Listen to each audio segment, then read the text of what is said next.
Welcome to God's Rescue and Restoration Plan, Session 11. Going to be looking at the Exodus. And I want to start with this verse from Isaiah 46, a couple verses actually, but remember the former things of old, for I am God and there is none other. Many times God encourages his people to think about, contemplate, to remember what he has done in the past, the great power with which he's worked, the great deliverances that he's provided, great records of what God is like and what he does. And when we see those things and we see how he works, it builds confidence in us. It builds an understanding and recognition of him, and it makes it real for us, and we can become enthusiastic and excited about life and being thrilled to be part and parcel with God's efforts and with his plans. And so we remember those former things of old, like we're reading about today in Exodus. And he says, furthermore, I am God and there's none like me, declaring the end from the beginning. And that's exactly what he does. When he starts something, he declares how it's going to end up. He tells us the end from the very beginning, and he's the only one who can do that, and he is always right. He declares from ancient times things that are not yet done. Many of his promises have come true and have been fulfilled. Many have not. Many are future, and we will continue to learn about that. But he declares from ancient times things that are not yet done, saying, my counsel will stand, and I will do all my pleasure.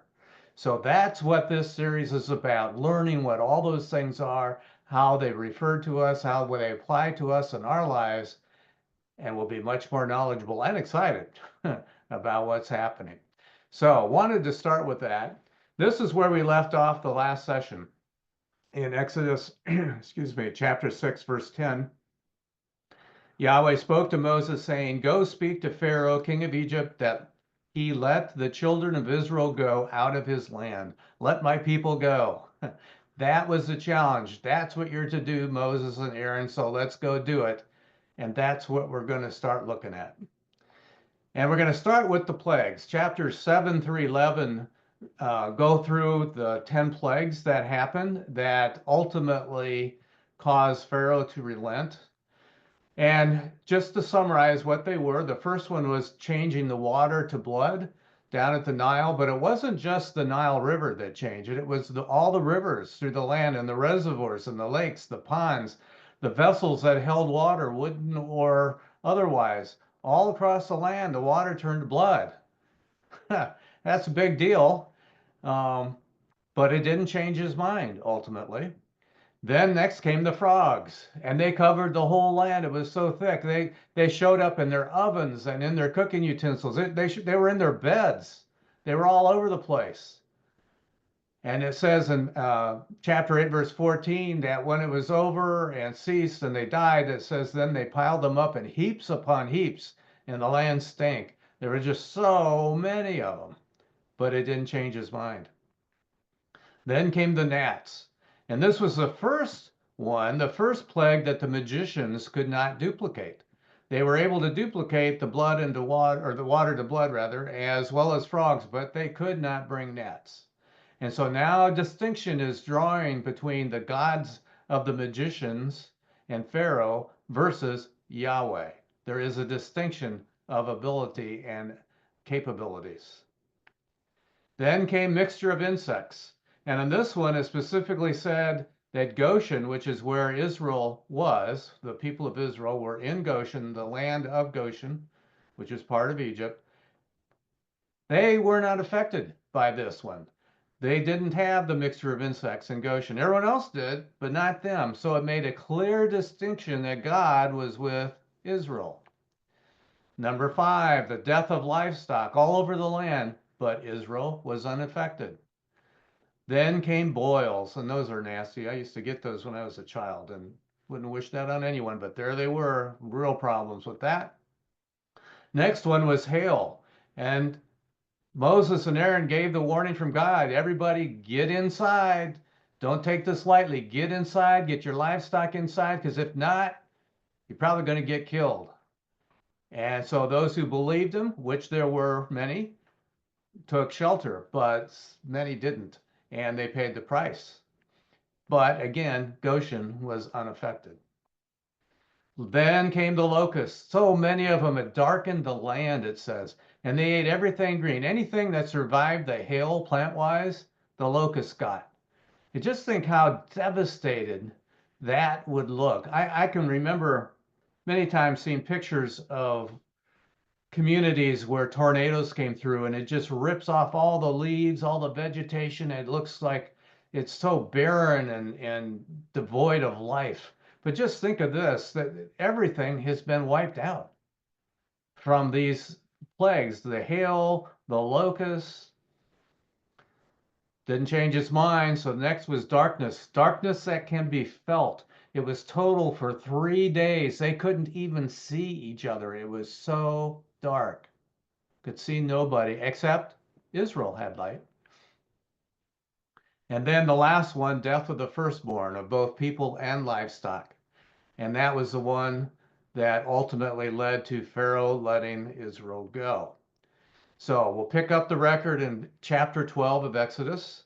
And Yahweh's going to prepare Moses and Aaron what they're supposed to do. So Yahweh spoke to Moses and Aaron in the land of Egypt, saying, this month, the month that we're in right now, is the beginning of months for you. It is the first month of the year for you. And in this verse, Yahweh is changing their calendar. Up until this point, the month that they are currently in, which is Nisan, sometimes Abib, but it's Nisan, that month had been the 7th month of the year.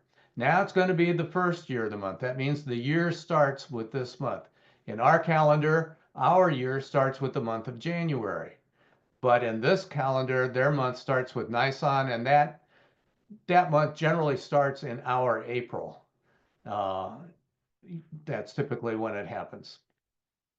So speak to all the congregation of Israel and say that on the 10th day of this month, the month of Nisan, everyone among them must take a lamb according to their father's houses, a lamb for a household. And if the household's too little for a lamb, then he and his neighbor near his house are to take one according to the number of people. According to what everyone can eat, you're to make your count for the lamb. So if you can't take care of a whole lamb, if there isn't enough in your household, we'll find a partner or find your neighbors and figure it out and jointly celebrate this. But everyone needs to eat, and it all needs to be gone when it's all done. Your lamb must be without blemish, a male a year old. You're to take it from the sheep or from the goats.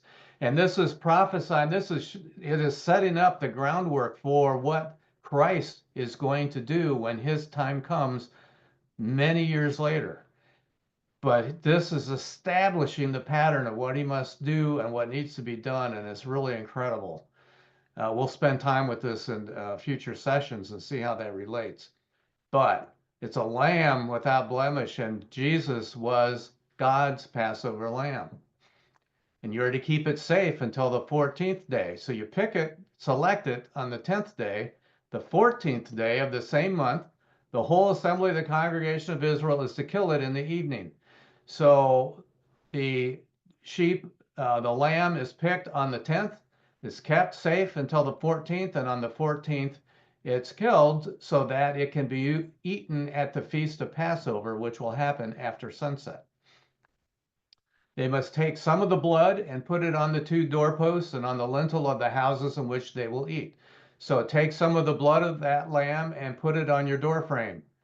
They are to eat the flesh that night, roasted over the fire. They are to eat it with unleavened bread and bitter herbs. Do not eat any of it raw or boiled in water, but roasted over the fire, its head with its legs and its inner parts. Do not let any of it remain until the morning. If any of it remains until morning, you must burn it with fire. That sacrifice has to be completely consumed, every inch of it, every ounce of it.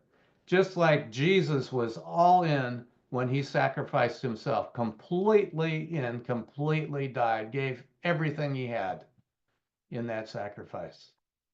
This is how you must eat it in verse 11, with the belt on your waist, your sandals on your feet, your staff in your hand, and you are to eat it in haste. It is Yahweh's Passover.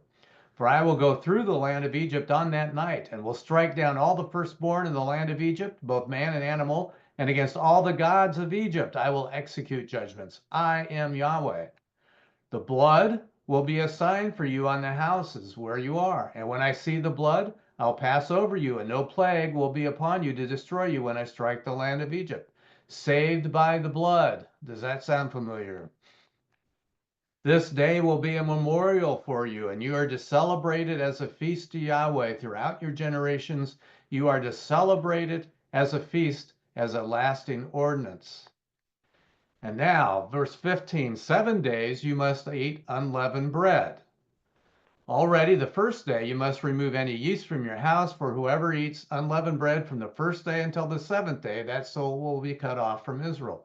So here with this verse, God is starting to initiate what we call the Feast of Unleavened Bread. It starts on the 15th of Nisan. So just to get the day straight here, on the 14th of Nisan, the lamb is killed, it's prepared, and at sunset of the 14th is when the 14th ends and the 15th begins. In our calendar, in our clocks, we start and stop the day at midnight. So midnight tonight, the day will end, and tomorrow will begin at midnight. But there it is at sunset. So the first of 7 days in this feast is the 15th of Nisan. And that evening, they are eating the Passover lamb and they're eating unleavened bread. Verse 16, on the first day, the 15th of Nisan, you are to have a holy assembly. It's like a special Sabbath or a special holiday, like Christmas, for example, is not always on a Sunday or Saturday. It's in the middle of the week a lot of times, but it's still a special day and people don't go to work and they celebrate, do special things. Same thing here. It's that day, whatever day of the week the 15th is, that is a holy assembly, and that is the first day of the Feast of Unleavened Bread. The evening after sunset on the 14th, which became the 15th, is when you eat the Passover meal. And now you're eating unleavened bread. On the 15th, it's a holy assembly. And on the seventh day, a holy assembly also. So the first day and the seventh day are these special days. No work is to be done in them except for what every person must eat. That alone may be prepared for you. If you are to observe the Feast of Unleavened Bread, for in the same day I brought your armies out of the land of Egypt, therefore you must observe this day throughout your generations as a lasting ordinance. In the first month, on the 14th day of the month in the evening at sunset, you are to eat unleavened bread until the 21st day of the month in the evening. So from sunset to sunset, 7 days. There must be no yeast found in your house for 7 days, for whoever eats what is leavened, that soul will be cut off from the congregation of Israel, whether he is a sojourner or one who is a native of the land. You are to eat nothing leavened. In all your dwelling places, you are to eat unleavened bread. Then, so this is what God told Moses and Aaron. So now Moses is going to turn around and now he's going to share the news with the elders of Israel. Here's what's going to happen. Here's what you need to do. Verse 21. Then Moses called for all the elders of Israel and said to them, pick out and take lambs according to your families and kill the Passover. You're to take a bundle of hyssop and dip it in the blood that's in the basin to touch the lintel, the 2 doorposts with the blood that's in the basin. None of you is to go out of the door of his house until morning. So you do that, you sacrifice your lamb, you get it prepared, you put the blood on the door frame, get inside and stay there till tomorrow morning, daylight. For Yahweh will pass through to strike the Egyptians. But when he sees the blood on the lintel on the 2 doorposts, Yahweh will pass over the door, will not allow the destroyer to come into your houses to strike you. It's the destroyer that comes in. The destroyer is passing through to enter into all the houses, to kill all the firstborn, but God is with it, and he's not going to let them go in, those that are marked with blood. You are to observe this thing as a lasting ordinance for you and for your sons. And when you have come to the land that Yahweh will give you, just as he said, you are to keep his service. And when your children ask you, what do you mean by this service? You are to say, it's the sacrifice of Yahweh's Passover, who passed over the houses of the children of Israel in Egypt when he struck the Egyptians and spared our houses. The people kneeled and bowed down in worship. And the children of Israel went and did just as Yahweh had commanded Moses and Aaron. That is what they did. So, and that's a good thing to do. A good way to live is to do what God and Yahweh. Now, chapter 12, verse 29. Now, and at midnight, Yahweh struck down all the firstborn in the land of Egypt, from the firstborn in Pharaoh, who sat on his throne, to the firstborn of the captive who was in the dungeon, and all the firstborn of livestock. That's what happened. He started. Pharaoh rose up in the night, he and all his servants, all the Egyptians. There was a great cry in Egypt. You can imagine every household is affected. Can you imagine screaming, crying, shock, dismay? For there was not a house where there was not someone dead. He called for Moses and Aaron, Pharaoh did, during the night and said, "Get up, get out from among my people, both you and the children of Israel, and go, serve Yahweh as you said. Take both your flocks and your herds, as you said, and go, get out of here, and bless me also." And the Egyptians strongly pressed the people in order to send them out in the land in haste, because they said, "We're all dead. Get out of here, get out of Dodge. We don't want you. Leave now." And the people took their dough before it was leavened, along with their kneading troughs, wrapped up in their clothes on their shoulders. The children of Israel did according to the word of Moses, and they asked the Egyptians for articles of silver and articles of gold and clothing. And Yahweh gave the people favor in the eyes of the Egyptians, so that they let them have what they asked. Thus they plundered Egypt. They started the day as slaves, heavily beaten, heavenly, just a horrible life, and they're leaving with the wealth of Egypt. The children of Israel traveled from Ramses to Succoth. Ramses is a town, Succoth probably is too, it's an area at least. About 600,000 on foot who were men, besides children. So just think about that. 600,000 men. And since they're men, they're eligible to be married. I would imagine most of them were married.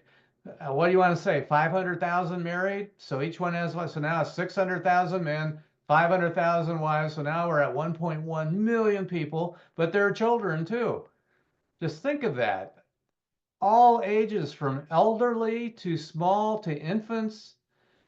All these people, what a huge number of people to manage on a trip like this. And verse 38 says, a mixed multitude went up also with them. That means people who were not Hebrews, who were not Israelites, but they decided to leave with them. They could see that God was with them, I'm sure, and probably thought, this is a good time to get out of here. They might have been slaves also, along with very much livestock, flocks, and herds. They baked unleavened cakes from the dough that they brought out of Egypt, for it was not leavened, because they were thrust out of Egypt and could not delay, nor had they prepared any provisions for themselves. Now the time of the sojourn for the children of Israel who lived in Egypt was 430 years. And at the end of 430 years, to the very same day, remember that promise to Abraham, 430 years? To the very same day, all the armies of Yahweh went out from the land of Egypt. It is a night of keeping watch to Yahweh for bringing them out from the land of Egypt. This is the night for Yahweh for keeping watch by all the children of Israel through their generations. Honor this time, honor this moment, remember it, and keep watch as God kept watch over them. So now we're going to go to a map and spend some time on a map. Where did these things happen, and what are some things that are of interest? And we're going to start with mountains. Where is Mount Sinai?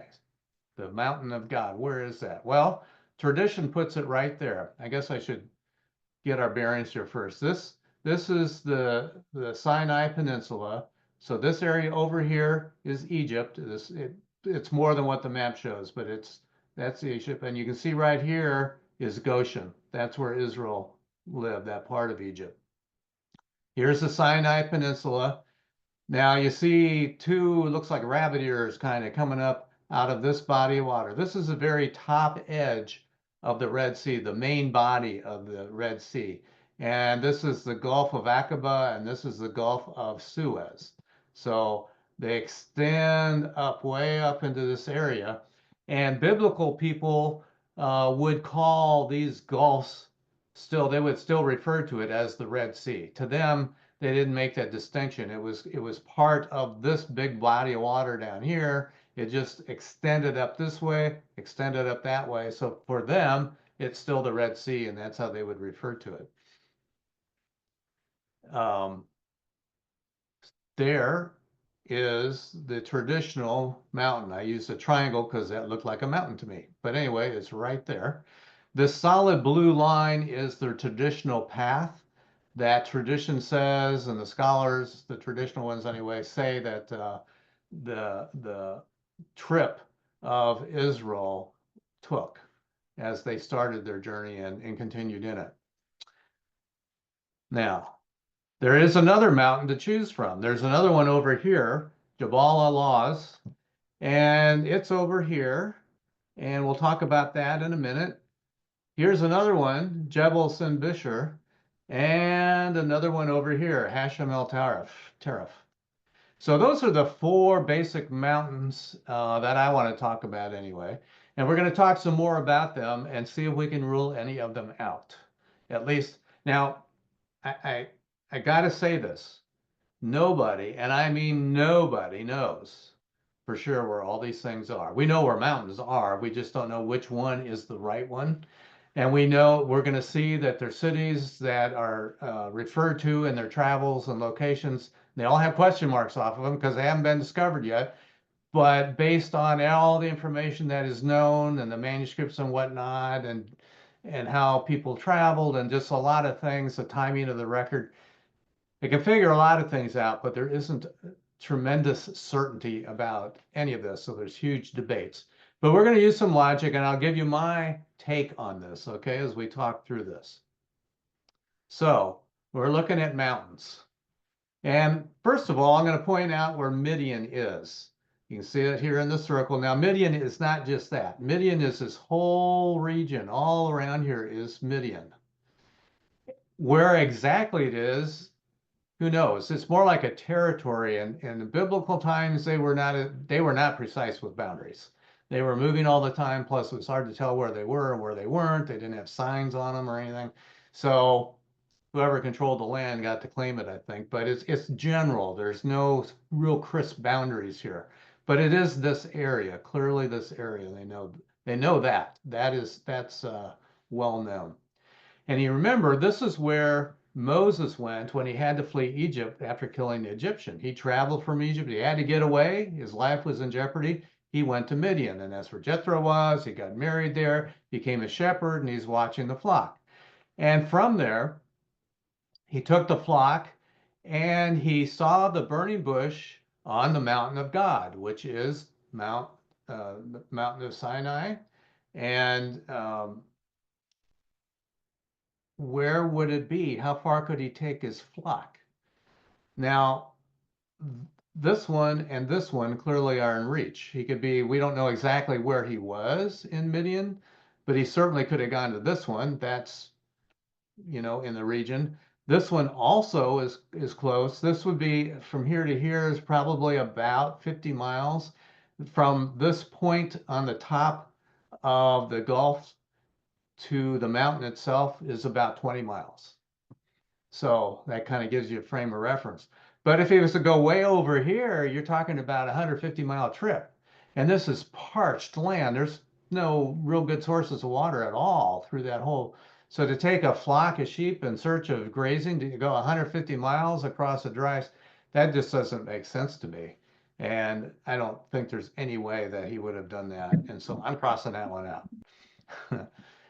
Now, kind of the same thing down here. If he's going to go from Midian, somewhere in here, and get down to where mountain number one is, he's got to go all the way up across the top end. There's no bridges across that gulf, and then get all the way down here. Well, that's 150 miles too. Why would he do that? And that just doesn't seem logical to me. And so I'm going to rule that one out too. There you go. So we're down to these two now. number 2, and number 4. So let's talk about crossing of the Red Sea. So mountain number 2, the person who popularized this, his name is Ron Wyatt. He was very active in the last century. He died. I'm not sure how long ago it was that he died, but relatively recently in history. But he was sort of an Indiana Jones type, if you're familiar with that movie and that character. He's kind of an adventurer while he's looking for really important stuff. And the thing of it is, he was not an archaeologist. He was actually a nurse. He was an anesthetic nurse, and that's what his job was. But then on the side, which developed into a business for him, he became an explorer.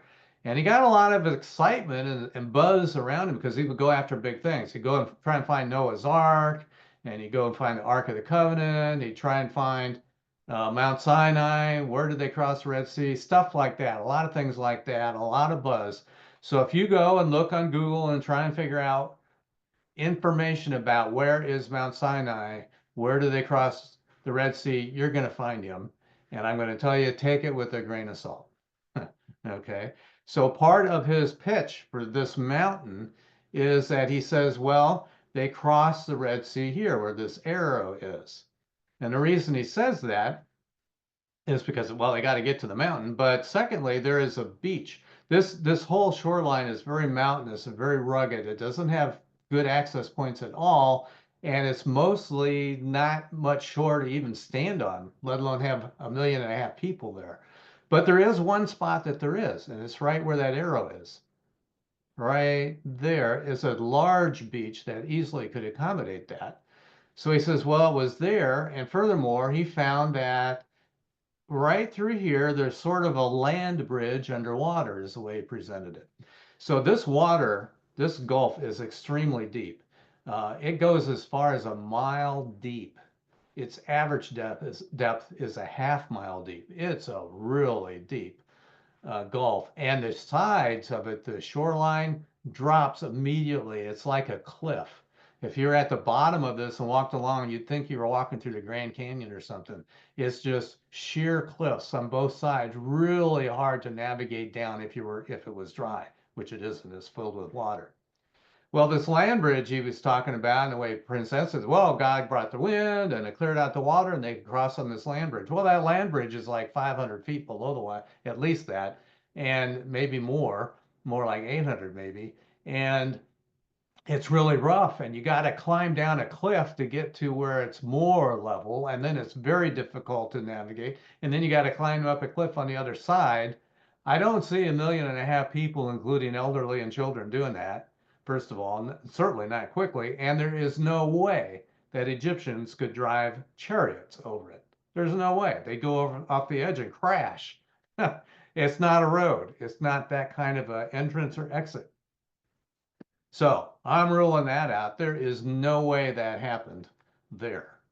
Did they come some other way? I suppose you could argue that, but here's the other thing about it. The Bible says that the record of the Exodus, it didn't take them very long to get to where they needed to where they crossed the Red Sea. That was the short part of the trip. The long part of the trip was from the Red Sea to Mount Sinai. And in this way, in this path, it's the opposite. The long trip would be to get to the Red Sea and then very quickly to Mount Sinai. It's just absolutely backwards. So it's really just doesn't stand up. So I'm crossing that one off too, which leaves us with this one, and that's what I'm going with. It's a mountain. It's about 800 feet tall, something like that. It's about 20 miles from the tip here. And when you look at it terrain wise, there's ample space around it. If he came and brought his sheep to the edge of the wilderness, like it says, there's a very well defined line geographically right through there. And then kind of an expanse to this mountain, and it's about 3 miles across that expanse. So could he see a fire up on that mountain from 3 miles away? He absolutely could. At night, particularly, that would have been very easy to see. And so anyway, that's what I'm going with. And the important thing is not where things are, it's that these things did happen. That's what's important. Other possibilities that are offered for where to cross. Here is one at the upper end of the Gulf of Suez, which is shallow. It's much more shallow and gentle getting in and out. So you could have driven chariots across that. And this one up here. And this one has a lot more credibility, and that's where most think it happened. So we're going to zoom in on that. That red circle, we're going to now get a close-up view of that area of the map. There you go. Now, they started in Ramses, and now they're heading to Succoth. We read that a little bit ago. We're going to start up with the biblical record now. And I guess before I start that, I also want to see this area. This is the Suez Canal today, but this area before the Suez Canal was more wet, and the archaeologists and geologists over recent years have discovered and determined that this whole area had a lot of water in it a long time ago. In fact, it was referred to as the Reed Sea, reed, R-E-E-D, as in plants. So papyrus is a reed, for example. And this was a huge amount of water. There's still a couple lakes here. There's a lake right here. Whoops. There's a lake right here. And there's a lake down here somewhere. Kind of lost it, but through this area. But this whole region through here was water, the Reed Sea. The word in the Hebrew text that is translated Red Sea, when you see that a few times in the Bible, the word that is translated red in the Hebrew text is the word reed, R-E-E-D. And there's no controversy about that. None. And what happened was when the Septuagint was translating Hebrew into Greek, they chose to translate the word reed, the Hebrew word, into the word red. And that's where that started, and it has stuck ever since. That was in about 200 BC, maybe 300, something like that. And so that's a long time ago. But anyway, that's the meaning of it. And the Red Sea, the Reed Sea rather, was this area through here, and it was significant water. There was a lot of water there. Verse 17, chapter 13, 17. When Pharaoh had let the people go, God did not lead them on the road through the land of the Philistines, although that was near. Now, what he's talking about is this road right here, way to the land of Philistines. That was the way that if you wanted to go from Egypt to the land of the Philistines, and the land of the Philistines today is what we refer to as the Gaza, the strip that is in the news right now, the Gaza Strip in Israel. That's where the Philistines were. This was the road that connected them. So the great caravans would come this way. It hugged the coastline of the Mediterranean around the corner to that place. That's the way they come. And so God said, hey, you didn't take them there. It's right near them. It's right there. They could hop on it and get going. Shortest path, but he didn't want that because God said the people might change their mind when they see war and return to Egypt. But God turned the people towards the road of the wilderness of the Red Sea. Well, the main body of water is down here in the Gulf. Top of the Gulf is down here off the map. But look what happened. They didn't go on the road. He headed them down this way. He's going to head them south. But God turned the people toward the road of the wilderness of the Red Sea, and the children of Israel went up, organized for battle out of the land of Egypt. What that means is they were organized into groups. They had a hierarchy, a command. They were well organized so that 1.5 million people, or however many there were, could succeed in this. Moses took the bones of Joseph with him because Joseph had made the children of Israel swear, yes, swear, saying, God will visit, yes, visit you, and you must carry up my bones away from here with you. And they journeyed from Succoth and encamped in Etham at the edge of the wilderness. And we see that following this loop. Etham, they think, is down in this area, and the wilderness is down in there on the edge of it. So they went down here and they encamped, which means they stayed a little bit. They probably paused, conjecture on my part a little bit, but I would imagine it would have taken some time for everybody to get there. They didn't all start out at the same place. There's Israel and the people of Israel scattered all over Goshen. So this event happens. They get kicked out of Egypt, and now they got to get going. They got to catch up with the crowd, and probably the crowd got stopped encamped, and encamped means just that. They're going to stay for a few days and get organized and let everyone catch up. And there they are in Etham. Yahweh was going before them by day in a pillar of cloud to lead them on the way, and by night in a pillar of fire to give them light, so that they could travel by day and by night. And this is an angel on behalf of God who is doing this, appearing as this cloud, pillar of fire by night, and doing so at the direction of God. So as the agent of God, and that's why it says Yahweh was going before them with his agent. The pillar of cloud by day and the pillar of fire by night did not depart from the front of the people, always leading. And Yahweh spoke to Moses, saying, speak to the children of Israel that they turn back and encamp in front of Pharaoh between Migdol and the sea, in front of Baal-zephon, and camp opposite by the sea. So they're going this direction, and he says, wait a minute, let's turn around and go backwards and go up to these places that are named that no one knows exactly where they are. It's very possible that Migdol is a tower or a fort, because that is the name for such things. And some of these other words they may not be villages or locations as we think of them. They might have just been landmarks. But at any rate, they knew where they were, and this is a very specific direction, exactly where to go. And they did. But that would have been by the Reed Sea, up in this area where all the water was, somewhere in here. And encamp. So encamp again, spend a few days or a couple days, however long it was. And Pharaoh will say about the children of Israel, they're wandering around, they're confused, they don't know where they're going. In the land, the wilderness is closed in on them. And I'll harden Pharaoh's heart. He'll pursue them. I will get honor through Pharaoh, through all his army. The Egyptians will know that I'm Yahweh, and they did so. And the king of Egypt was told that the people had fled, and the hearts of Pharaoh and his servants were changed about the people. They said, what were we thinking? What is this we have done, that we've released Israel from serving us? They were building all our stuff. What were we thinking that let him go? So he had his chariot made ready. He took his army with him. He took 600 chosen chariots and all the other chariots of Egypt, the officers over all of them. Yahweh hardened the heart of Pharaoh, king of Egypt. He pursued after the children of Israel, for the children of Israel went out with a high hand. The Egyptians pursued after them, all the horses and the chariots. His horsemen, his army, overtook them as they were encamping by the sea besides Pharaoh in front of Baal-zephon. So right there, they had traveled back up there, they were encamped, and now here comes Pharaoh, and he's chasing them. And he's going to catch up, and did catch up with them. And as Pharaoh drew near, the children of Israel lifted up their eyes, and they saw him coming. Behold, the Egyptians were marching after them. So the children of Israel were greatly afraid, and they cried out to Yahweh. And with a little sarcasm, they said to Moses, is it because there are no graves in Egypt that you've taken us away to die in the wilderness?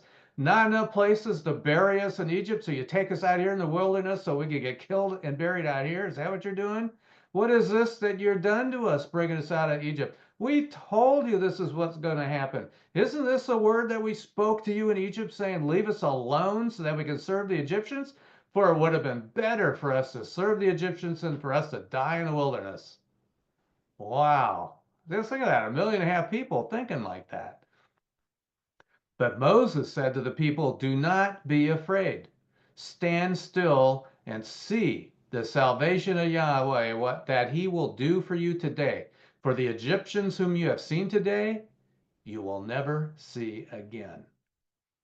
Yahweh will fight for you, and you quiet down. Calm down. Get quiet on the inside. Chill. Watch what God will do for you. Good advice for us too. We get all frantic and frenzied, and we pray and we expect God, and we think God's going to deliver us. We're confident that God, well, then just be quiet, still, calm, and let Yahweh do his work. Yahweh said to Moses, why are you crying out to me? Speak to the children of Israel so that they go forward. Lift up your staff and stretch out your hand over the sea and divide it. And the children of Israel will go into the midst of the sea on dry ground. Behold, I will harden the hearts of the Egyptians, and they will go after them. And I'll get honor through Pharaoh and through all his army, through his chariots, through his horsemen. The Egyptians will know that I am Yahweh when I've gotten honor through Pharaoh, through his chariots, and through his horsemen. The angel of God who was going before the camp of Israel moved and went behind them. And the pillar of cloud moved from before them and stood behind them. So the pillar of cloud moved in between the Pharaoh's army and the encampment of Israel, guarding the way. And it came between the camp of Egypt and the camp of Israel. I guess I should have just read the verse. So the cloud was there with the darkness, but it gave light by night, and the one camp did not come near the other all night. Couldn't get there. Moses stretched out his hand over the sea, and Yahweh caused the sea to go back by a strong east wind all night and turned the sea into dry land, and the water was divided. Should have been mud, but that was part of the miracle. It became dry from what Yahweh did. And the children of Israel went into the midst of the sea on the dry ground, and the waters were a wall to them on their right hand and on their left. Well, the Egyptians pursued them, and they went after them into the midst of the sea, all of Pharaoh's horses, his chariots, his horsemen. And during the morning watch, and the morning watch is from 2 a.m. to 6 a.m., they divided the nighttime up into 3 watches, 6 to 10, 10 to 2 a.m., and 2 a.m. to 6 a.m. And that was the nighttime. And during the morning watch, so sometime between 2 and 6 in the morning, in the pillar of fire and of cloud, looked out on the Egyptian army and threw the Egyptian army into a panic. He bound their chariot wheels. They drove them with difficulty. They wouldn't move like they're supposed to. And so the Egyptians each said, I will flee from the face of Israel, for Yahweh fights for them against Egypt. God is with them. Yahweh's with them. We got to get out of here. Yahweh said to Moses, stretch out your hand over the sea so that the waters will come back over the Egyptians on their chariots and on their horsemen. So Moses stretched out his hand over the sea, and the sea returned to its normal level when the morning appeared. And the Egyptians were fleeing right into it. And Yahweh tossed the Egyptians into the midst of the sea. The waters returned, covered the chariots and horsemen of all of Pharaoh's army that went in after them into the sea. Not one of them remained. But the children of Israel walked on dry ground in the midst of the sea, and the waters were a wall to them on their right hand and their left. Thus Yahweh saved Israel that day out of the hand of the Egyptians, and Israel saw the Egyptians dead on the seashore. Isn't that something? They saw the bodies, and that would help bring closure for Israel. Their enemy truly is defeated. It's over. There they are, scattered around. They're dead. They're gone. We don't have to be afraid because God has delivered us. Israel saw the powerful hand with which Yahweh acted against the Egyptians, and the people feared Yahweh, put their trust in Yahweh and in his servant Moses. And then chapter 15, verse 22, it says, Moses led Israel onward. They just crossed over the Red Sea. Now Israel is led onward from the Red Sea, the Reed Sea is what that should say, and they went out into the wilderness of Shur. Well, the wilderness of Shur is right there in red, right here. That's the wilderness of Shur. This is not the wilderness of Shur. This is not the wilderness of Shur. This is the wilderness of Shur, and there's great certainty about that. That's where they went. It makes perfect sense now, doesn't it, on the map? They crossed this, what used to be a lot of water, the Reed Sea. They crossed over, God rescued them, and then led them into the wilderness of Shur, and they probably started heading down this direction. They probably started going down this path because they are heading for this mountain, in my mind, which means they would have probably taken this dashed blue line because that is an existing path also. And that would have gone right near this mountain. And I think that's what happened. But isn't it a wonderful record how God has rescued his people? And it seems to be foretelling and painting a picture for us for going forward, because we live in darkness today. We live in an evil world, a world controlled by an evil being, Satan. Egypt was a dark place for God's people, controlled by an evil person who would not do God's will, resisted at every step, and lied and changed his mind back and forth multiple times, was oppressive, like our adversary. We live in a dark line. We are encouraged to watch. We're not children of darkness. We're children of light, so we can see in the darkness, like Israel could see, even though there was darkness through the land. And then Moses came and rescued them. God rescued them, but the person was Moses that was working with God. And he rescued, and they passed through the Red Sea out, and their foes were vanquished. And someday the Lord is coming for us, and we will be rescued out of this evil land and out of this evil world. And the foes of God will be vanquished and their bodies scattered. It tells us a story of what's coming by way of a great victory in the past. We should remember what God does. We can learn, we can remember. It builds our trust for what's coming and what we need to do in the meantime. So thank you for joining me today in this session. And we are going to pick up at Mount Sinai on the next one.